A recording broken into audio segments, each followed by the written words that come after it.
Es de madrugada, la ciudad aún está en silencio.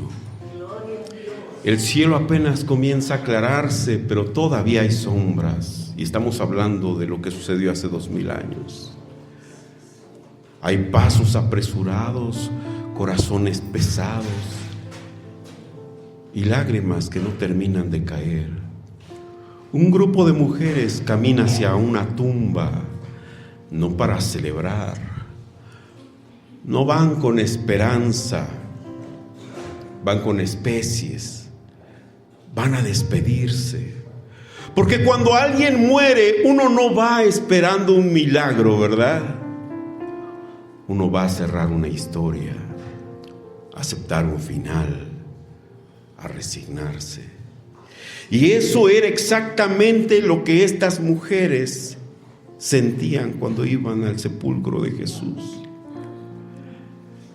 La cruz había sido demasiado real, el dolor había sido demasiado profundo, la muerte había sido demasiado definitiva. Y ahí iban estas mujeres, ¿verdad?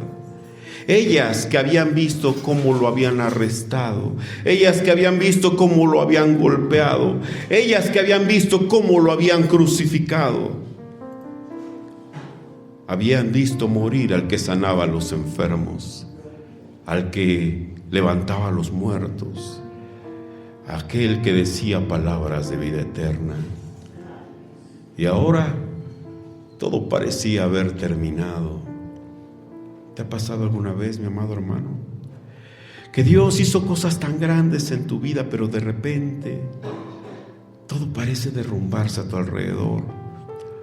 Las promesas parecen apagarse. Y ahí estaban aquellas mujeres, caminando hacia una tumba con más preguntas que respuestas, con más dolor que fe. Ellas iban al lugar correcto, pero iban con la expectativa equivocada. Leamos Lucas capítulo 24, versículos 1 al 3. Y la palabra de Dios dice: el primer día de la semana, muy de mañana vinieron al sepulcro, trayendo las especies aromáticas que habían preparado.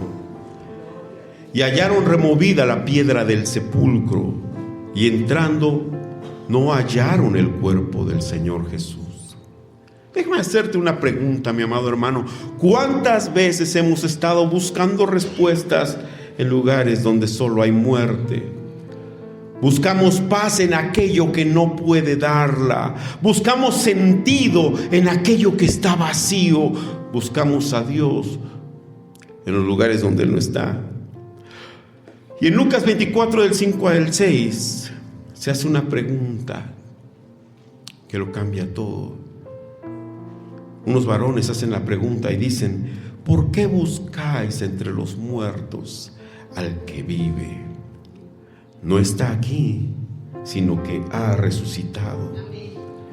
Ese es el corazón de esta mañana. No es solamente una historia, no se trata solamente de venir a hablar de un recuerdo. No se trata solo de una celebración religiosa. Esto es una confrontación directa a nuestra manera de vivir. Porque el domingo de resurrección no comienza con una tumba llena, sino con una tumba vacía.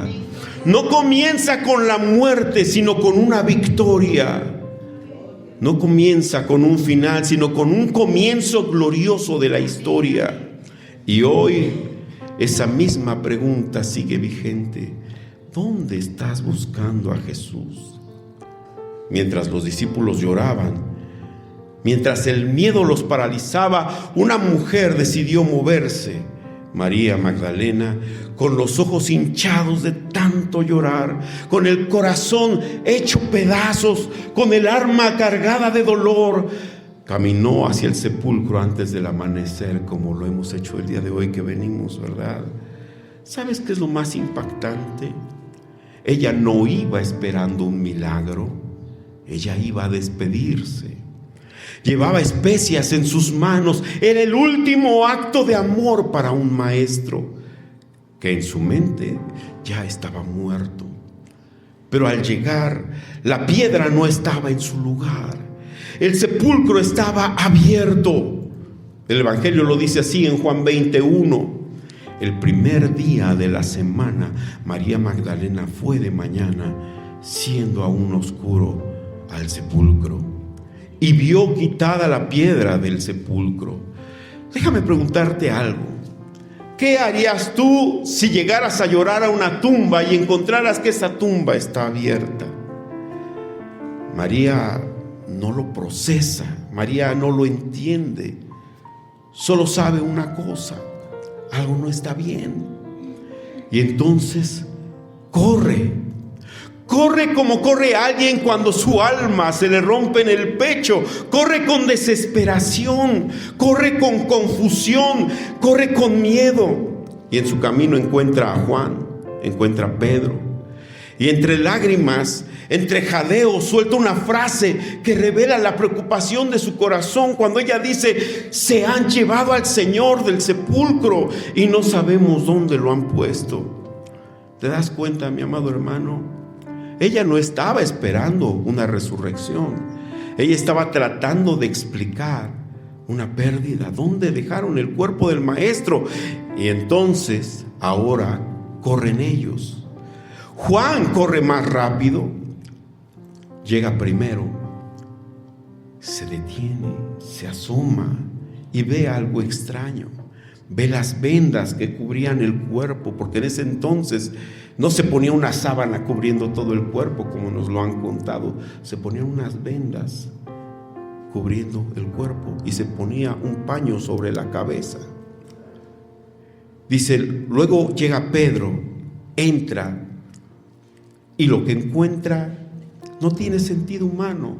No hay señales de que alguien entró a robar o profanar esa tumba. No encuentra un desorden, no encuentra caos. Todo está en demasiado orden. El texto lo dice así en Juan 20, versículo 7. Dice, y el sudario que había estado sobre la cabeza de Jesús, un sudario que solo cubría la cabeza, lo demás eran vendas. Dice, y el sudario que había estado sobre la cabeza de Jesús no estaba puesto con los lienzos, sino enrollado en un lugar aparte. ¿Quién roba un cuerpo y se toma el tiempo para doblar la tela? ¿Quién sale huyendo pero deja evidencia con toda la calma del mundo?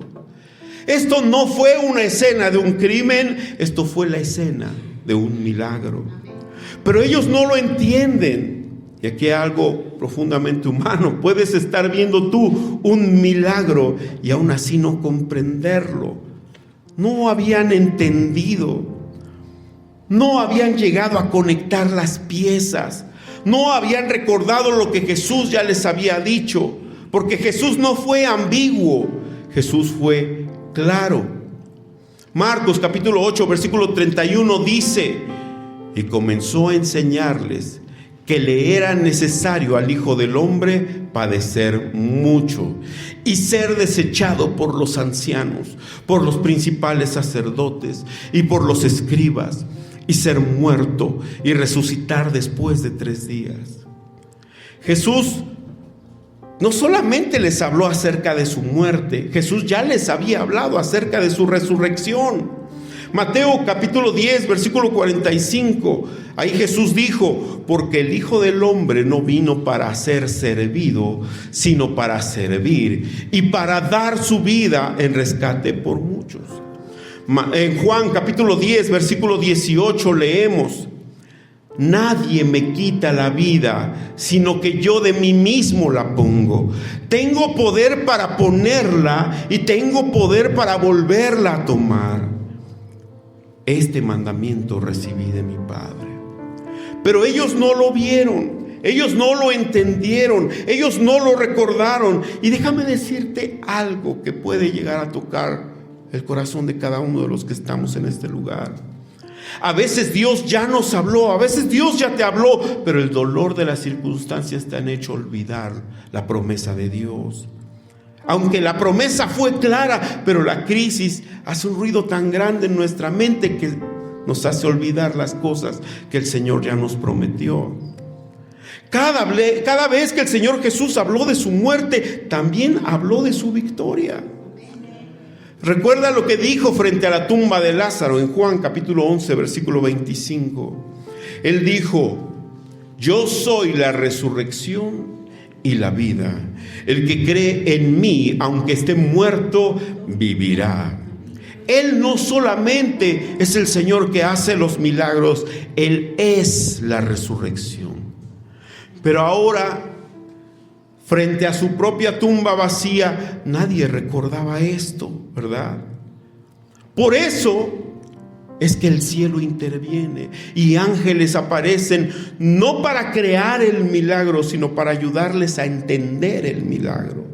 Y el mensaje de ellos es directo, el mensaje de ellos es contundente e imposible de ignorar. En Lucas capítulo 24, versículos 6 al 7, ellos dicen: no está aquí, sino que ha resucitado. Acordaos de lo que os habló cuando aún estaba en Galilea, diciendo: es necesario que el Hijo del Hombre sea entregado en manos de hombres pecadores y que sea crucificado y resucite al tercer día. Pongan atención en estas palabras: acordaos. El problema no es que les haya faltado información. El problema es la falta de memoria espiritual. Y hoy esa misma voz sigue hablando a nosotros. ¿Por qué sigues buscando entre los muertos al que está vivo? Porque ese fue el momento que cambió toda la historia, mis amados hermanos. No cuando la piedra fue removida, sino cuando ellos entendieron que la tumba no tiene más la última palabra. Entonces sí, lograron a comprender. Es cuando todo cambió sentido. Recordaron Lucas 24 del 9 al 10, lo que decía, dice: y volviendo del sepulcro dieron nuevas de todas estas cosas a los 11 y a todos los demás. Eran María Magdalena y Juana y María, madre de Jacobo, y las demás con ellas, quienes dijeron estas cosas a los apóstoles. ¿Qué es lo que hicieron estas mujeres? Ellas corrieron a anunciar las buenas nuevas. No fueron los hombres los que anunciaron primero las buenas nuevas, fueron las mujeres. Pero no solamente llevaban noticias, llevaban una revelación. Se dieron cuenta de algo estremecedor. Ellas habían estado buscando a Jesús en el lugar equivocado. Y entonces resuena la pregunta, que no solamente debería de confrontar a esas mujeres, sino que nos confronta ahora a nosotros. ¿Por qué buscáis entre los muertos al que vive? Lucas 24:5. Piénsalo por un momento, mi amado hermano. ¿No es esa una de las preguntas más poderosas de toda la Biblia? ¿Por qué buscas al que vive donde solamente hay muerte? ¿Por qué buscas esperanza en aquello que está vacío? ¿Por qué buscas a Dios en los lugares donde Él no está? Los ángeles dicen: no está aquí, ha resucitado.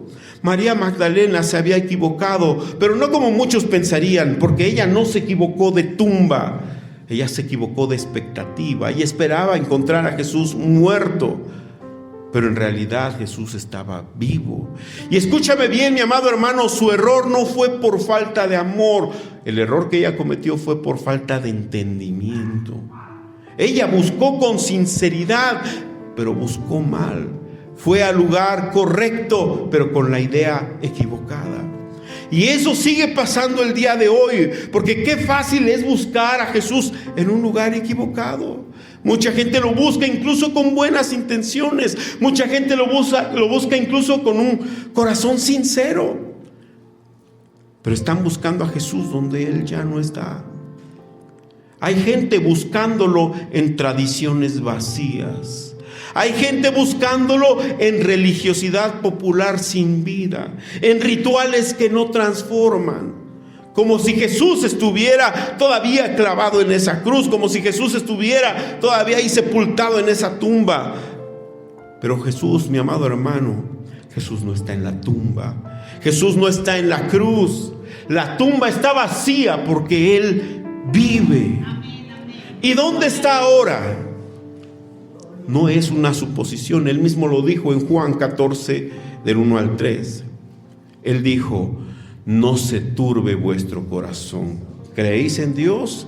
Creed también en mí. En la casa de mi Padre muchas moradas hay. Si así no fuera, yo no os lo hubiera dicho. Voy pues a preparar lugar para vosotros. Y si me fuere y os preparare lugar, vendré otra vez y os tomaré a mí mismo, para que donde yo estoy, vosotros también estéis. Y eso lo cambia todo, mi amado hermano. Porque Cristo no solamente resucitó, Cristo ascendió a los cielos. Cristo reina. Y algún día Él regresará, Él volverá. Porque la historia no terminó en un sepulcro vacío, como la historia de muchos líderes religiosos de otras religiones, ¿verdad? La historia continúa. Y Jesús, después de haber resucitado, estuvo con sus discípulos por 40 días. 40 días donde Jesús se presentó vivo una y otra vez. Muchos testigos oculares presenciaron todo esto, ¿verdad? Como pruebas irrefutables. Hechos capítulo 1 versículo 3 dice: a quienes también, después de haber padecido, se presentó vivo con muchas pruebas indubitables, apareciéndoseles durante 40 días y hablándoles acerca del reino de Dios. Y luego vino un momento glorioso, mis amados hermanos, porque Jesús los lleva fuera de Jerusalén al monte de los olivos. Esos mismos pies que fueron traspasados, ahora caminen firmes en el monte de los olivos. Esas manos que fueron clavadas, se levantan para bendecir a sus discípulos antes de partir al cielo. Y con la misma autoridad con que Jesús reprendió al mar, con la misma autoridad con que Jesús levantó a Lázaro de entre los muertos, con esa autoridad comienza a ascender hacia los cielos. No como una ilusión, no como una visión, sino como un rey que regresa a su trono. Las nubes lo envuelven como si el cielo mismo abriera sus puertas para recibirlo. Y los discípulos se quedan mirando, ¿verdad? Asombrados, impactados, inmóviles. Hasta que el cielo vuelve a hablar a través de la voz de otros dos hombres que están ahí vestidos de blanco y dicen, Hechos 1, versículos 6 al 11. Entonces los que se habían reunido les preguntaron diciendo, Señor, ¿restaurarás el reino a Israel en este tiempo? Y les dijo, no os toca a vosotros saber los tiempos o las sazones que el Padre puso en su sola potestad. Pero recibiréis poder cuando haya venido sobre vosotros el Espíritu Santo. Y me seréis testigos en Jerusalén, en toda Samaria, en Judea, en toda Samaria y hasta lo último de la tierra. Y habiendo dicho estas cosas, viéndolo ellos, fue alzado. Y le recibió una nube que le ocultó de sus ojos. Y estando ellos con los ojos puestos en el cielo, entre tanto que él se iba, he aquí se pusieron junto a ellos dos varones con vestiduras blancas, los cuales también les dijeron, varones galileos, ¿por qué estáis mirando al cielo? Este mismo Jesús que ha sido tomado de vosotros al cielo, así vendrá como le habéis visto ir al cielo. María cometió el error de buscar a Jesús entre los muertos, pero ahora los discípulos corrían el riesgo de cometer otro error. El error de quedarse mirando al cielo sin entender la misión que Jesús les había encomendado en la tierra. Y hoy nosotros podemos caer en ambos extremos. Podemos buscar a Jesús en los lugares equivocados, o tal vez podremos quedarnos pasivos mirando al cielo, mientras el mundo necesita escuchar que la tumba está vacía. Porque eso, mis amados hermanos, es importante. Primero, ¿dónde estás buscando al Señor? Porque Él no está en la tumba, Él no está en una religión vacía. Él está vivo, Él reina y Él viene otra vez. Jesús mismo lo había dicho, ¿verdad? No como una idea, no como un consuelo momentáneo, sino como una promesa eterna. Y lo leeremos en Juan 14, del 1 al 3. Jesús dijo: no se turbe vuestro corazón, creéis en Dios, creed también en mí. En la casa de mi Padre muchas moradas hay. Si así no fuera, yo os lo hubiera dicho. Voy pues a preparar lugar para vosotros, y si me fuere, ¿qué dice? Y si me fuere y os prepararé lugar, vendré otra vez y os tomaré a mí mismo, para que donde yo estoy, vosotros también estéis. Cristo no solamente resucitó para demostrar su poder, resucitó para preparar un lugar para ti y para mí. Amén. Gloria a Dios. María buscó a Jesús entre los muertos, y los discípulos corrían el riesgo de buscarlo solamente en el cielo, y nosotros podemos caer en lo mismo. Pero mi amado hermano, Cristo no solamente vive en el cielo, Cristo vive en su misión, en esa misión de ir a predicar el evangelio, y no es opcional, no es una sugerencia, es un verbo imperativo que dice: id, vayan. Es un llamado, es un mandato, es el latido del corazón de la iglesia. Jesús lo dejó claro en la gran comisión escrita en Mateo 28 del 19 al 20, que dice: por tanto, id. No dice si te nace, si lo sientes, dice id, es una orden. Por tanto, id y haced discípulos a todas las naciones, bautizándolos en el nombre del Padre y del Hijo y del Espíritu Santo, enseñándoles que guarden todas las cosas que os he mandado. Y he aquí, yo estoy con vosotros todos los días hasta el fin del mundo. Amén. ¿Te das cuenta, mi amado hermano? Mientras otros muchos siguen nada más mirando a Jesús en el cielo, porque muchos reformados nos atacan a los pentecostales porque dicen: bueno, ustedes son muy ignorantes en muchas cosas, no se preparan y cosas así que nos dicen. Han hecho mucho daño ustedes, los dispensacionales, al evangelio, nos dicen. Amado hermano, hemos sido los pentecostales, los dispensacionales, los que hemos regado toda Latinoamérica con nuestra sangre predicando el evangelio. Somos nosotros los que contamos con pequeñas iglesitas allá en los pueblitos más apartados y olvidados, donde no llegará ningún reformado. Nosotros estamos predicando el evangelio en todo lugar, siguiendo esta gran comisión, mientras aquellos que nos critican están encerraditos en su casa de oración, desapareciendo lentamente. ¿Por qué? Porque se han quedado mirando al cielo. Pero Jesús dijo: vayan. Mientras unos se quedan contemplando, se les olvida que Jesús nos está enviando. La ascensión no fue una despedida, fue la entrega de una comisión. Amén. No fue el final, fue el comienzo. Pues si Jesús ascendió es porque verdaderamente resucitó. Y si subió para preparar lugar es porque algún día Él volverá por nosotros. Y si aún no ha vuelto, es porque tenemos una misión pendiente. No estamos aquí por casualidad. No estamos aquí para calentar un asiento. No estamos aquí solamente para escuchar. Estamos aquí para ser enviados. Sabemos que la tumba está vacía. Sabemos que Cristo venció a la muerte. Sabemos que Él vive. Sabemos que Él reina. Sabemos que Él está preparando morada, eso lo sabemos. Pero estamos cumpliendo lo que Él nos encomendó. Porque el mundo allá afuera está llena de personas que no saben que Cristo resucitó y un día volverá. Mucha gente sigue viviendo sin esperanza. Mucha gente sigue buscando vida en lugares que están muertos. Gente que nunca ha escuchado con claridad que Cristo vive. Por eso hoy no es un día para quedarnos quietos y tristes. No es un día solamente para recordar. No es un día solamente para emocionarnos.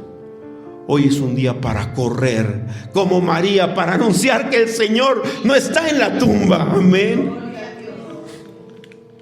Hoy es un día para correr, pero no hacia un lugar donde Cristo no está, sino para correr hacia un mundo que necesita escuchar y necesita proclamar, ¿verdad? Que Cristo venció la muerte, que Cristo ha resucitado, que Cristo ha ascendido al cielo y que Cristo viene otra vez por los que lo esperan. Porque esta historia aún no ha terminado. La Biblia lo declara con poder en Apocalipsis capítulo 1 versículo 7. He aquí que viene con las nubes y todo ojo lo verá, y los que le traspasaron y los linajes de la tierra harán lamentación por él. Sí, amén. Ese mismo Jesús que salió de la tumba, que ascendió en gloria, Él volverá. Y cuando vuelva, ya no será con humildad, sino en poder, en gloria, como el Rey de Reyes, como el Señor de Señores. Así que hoy la pregunta final no es si Él vive. La pregunta final es si estás viviendo tú como alguien que sabe que Él vive. Amén. Vamos a ponernos sobre nuestros pies.